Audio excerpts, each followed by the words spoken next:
In April of 1986, the international community waited in terror and apprehension as they attempted to discover the truth underlying a massive spike in radiation detected by Swedish scientists. Unknown to the public at the time, reactor number 4 at the Chernobyl nuclear power plant in Soviet Ukraine had exploded, launching a cloud of radiation into the atmosphere.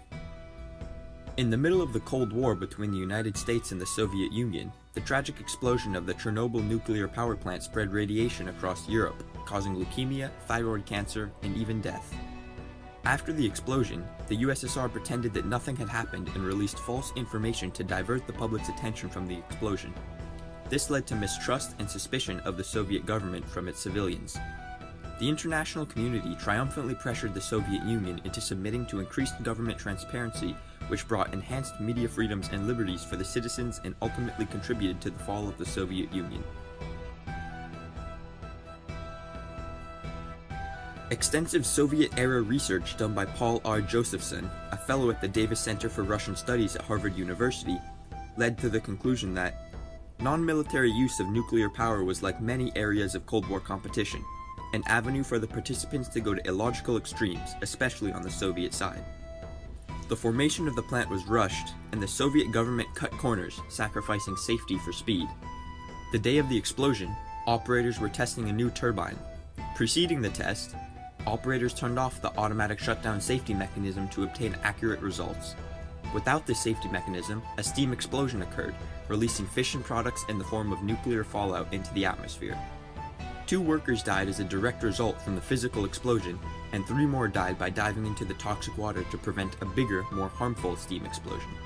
The average Chernobyl worker received 6,000 millisieverts of radiation on the day of the explosion, 60,000 times more than a typical X-ray, and more than enough to kill those exposed within a month. 28 workers died within a month of the incident, and 19 more died within the next few years. Of those who survived, most experienced high levels of radiation sickness and developed leukemia or thyroid cancer. When the surrounding town of Pripyat was finally evacuated, the average citizen was exposed to around 350 millisieverts of radiation, which caused many civilians to develop health issues. The radiation caused a spike in thyroid cancer, as well as many cases of leukemia and cataracts among citizens of surrounding towns, which continues to affect people to this day due to the long-lasting nature of the radiation. The already tragic situation was worsened by the Soviet Union's dishonesty and misinformation regarding the accident. The government did not release any official reports explaining the accident to the public. Instead, the Soviet news channel simply reported that an accident occurred at the Chernobyl atomic power plant and one of the reactors was damaged, which severely understated the tragic events. Measures have been undertaken to eliminate the consequences of the accident. This vague statement tragically exemplified how little actual information the public received. Olya Kozachenko, a citizen from the neighboring city of Pripyat, stated that people knew that something had happened, but there were no official statements, so nobody did anything about it. Meanwhile, the Soviet government conducted their own research on the incident.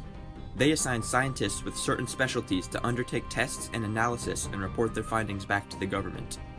The research teams were not allowed to communicate with each other or share any of their data in an effort to compartmentalize the research so that they could not understand the gravity of the situation. The government would then decide what information to release and what to keep private. As Soviet government official Ivan Plush said about the tragic handling of information, if the radiation cloud did not cross the borders of the USSR after their Chernobyl accident, the world would not have learned of the tragedy. The Soviet government attempted to downplay the enormity of the explosion and divert the public's attention from the incident. In Kiev, 60 miles away from Chernobyl, the citizens were preparing to celebrate the Day of Workers on May 1st. In the best interest of the people, Volodymyr Shcherbetsky requested to cancel the event due to the high levels of radiation in the atmosphere. However, Mikhail Gorbachev told him that, if you do not conduct the demonstration, you can say goodbye to the party.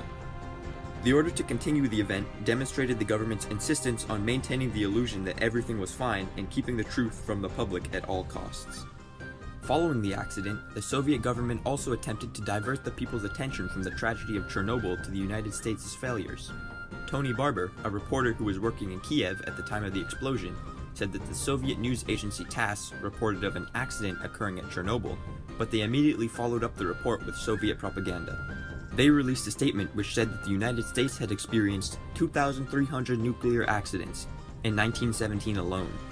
The statement was clearly false, but the citizens of the Soviet Union had no way to recognize the falsity of the claim.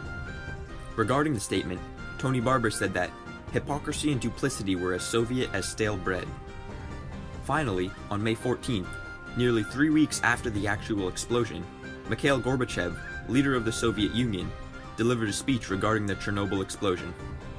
Gorbachev expressed condolences to the victims and their families and explained what was being done to combat the consequences of the tragic explosion, but then moved away from the accident. His main message attacked Western civilization for launching an unbridled anti-Soviet campaign. He claimed that the Western countries were using Chernobyl as a way to ruin the reputation of the Soviet Union. He stated that the Soviet Union faced a real conglomeration of lies, the most shameless and toxic ones, from Western nations in an attempt to discredit the Soviet Union. Eventually, he returned to the subject of Chernobyl, but failed to explain why the release of information took so long. Instead, he falsely stated that, as soon as we received reliable initial information, it was made available to the Soviet people and sent through diplomatic channels to the governments of foreign countries. Because of the growing mistrust and dissatisfaction in the government, people began to protest. Physicist Yuri Chadka, a research scientist in the Soviet Union, organized an anti-nuclear rally in the city of Minsk against the wishes of the republic's political leaders. The protest against the effects of the Chernobyl accident was attended by more than 30,000 people. Protests like this one helped pressure the government into giving the people more media freedom. While information was eventually released to the public, the Soviets did not willingly publicize any information, and it was only obtained through pressure from the international community. The radiation readings taken by the Swedish scientists were significantly above normal radiation levels.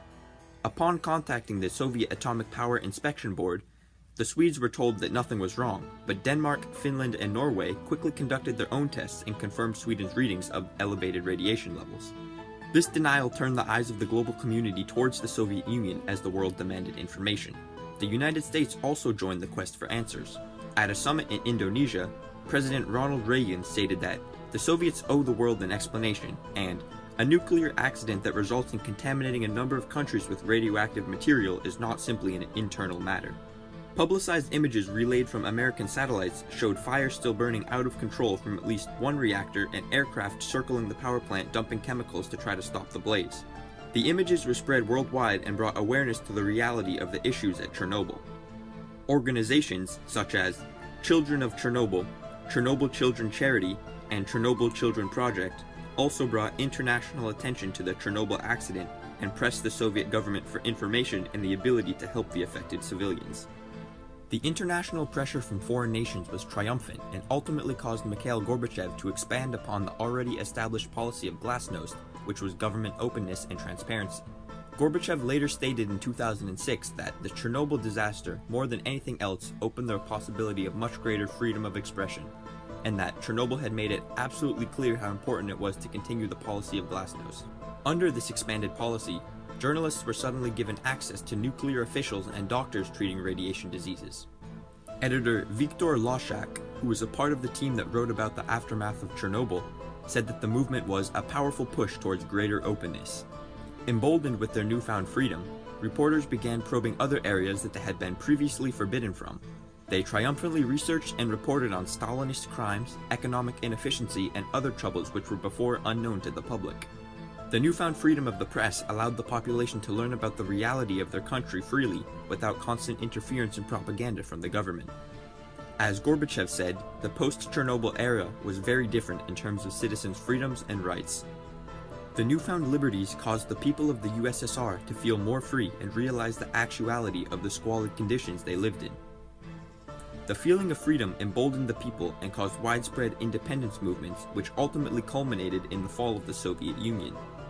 While the Chernobyl explosion was tragic in that it killed many workers and civilians, it was the final straw that led to an expanded glasnost. The actions of the Soviet Union during the period after the explosion are representative of how the lack of information to the public can lead to many tragic but potentially preventable deaths. In an era of fake news and government misinformation, the necessity for truth and clarity of information from the government to the people is imperative. It is evidently important that the governments of the world provide clear and accurate information to their societies to ensure the public's safety and prevent the second coming of a crisis such as Chernobyl.